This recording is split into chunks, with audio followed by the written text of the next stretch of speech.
സമയം സംഘടന തുടങ്ങിയിട്ട് കുറച്ചു നേരമായി. ഓ ഞാൻ കുറച്ച് ലേറ്റ് ആയി പോയി. ലോകം ഒറ്റ ലോകമായി മാറണം, മനുഷ്യരെല്ലാം മൃഗങ്ങളായി മാറണം.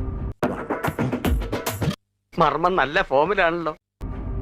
കാരണം പുള്ളി പറയുന്നത് എന്താണെന്നറിയാമോ? വിവാഹം സങ്കല്പം ഇതൊന്നും പാടില്ല, അച്ഛൻ മകൾക്ക് ഗർഭം ഉണ്ടാക്കി കൊടുക്കണം, അച്ഛൻ അമ്മയ്ക്ക് ഗർഭം അതായത് മകൻ അമ്മയ്ക്ക് ഗർഭം ഉണ്ടാക്കി കൊടുക്കണം, അങ്ങനെ ഒരു കാലം ഉണ്ടാവും. ഇനിയും ചോദിക്കും ഞങ്ങൾ ഒരു നാണോ മാനോ ഇല്ലാത്ത വാസു, ഇവൻ ഞാൻ ഉദ്ദേശിച്ചതിനെക്കാളും തറയാണല്ലേ തത്തറ. അതെ, കാര്യം അമ്മ എന്ന് പറഞ്ഞാൽ മൈത്രേനെ സംബന്ധിച്ച് സ്ത്രീ മാത്രമാണ്, മകളെന്ന് പറഞ്ഞാൽ മൈത്രേനെ സംബന്ധിച്ച് സ്ത്രീ മാത്രമാണ്.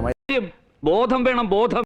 നിന്നെ ഞാൻ ഇന്ന് മൈത്രേന്റെ കാഴ്ചപ്പാടിൽ കേരളത്തിൽ രണ്ട് വിഭാഗമേ ഉള്ളൂ, പുരുഷനും സ്ത്രീയും.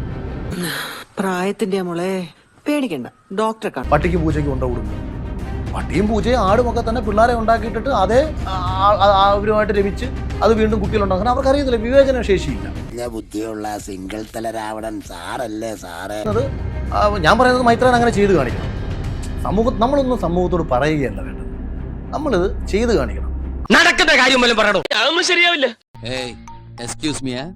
ആണിനെ സംബന്ധിച്ച് എളുപ്പമുള്ള പരിപാടിയാണല്ലോ. മൈത്രേൻ ഇപ്പോഴും ദൂരദർശനിലെ സീരിയലിൽ നിൽക്കുക.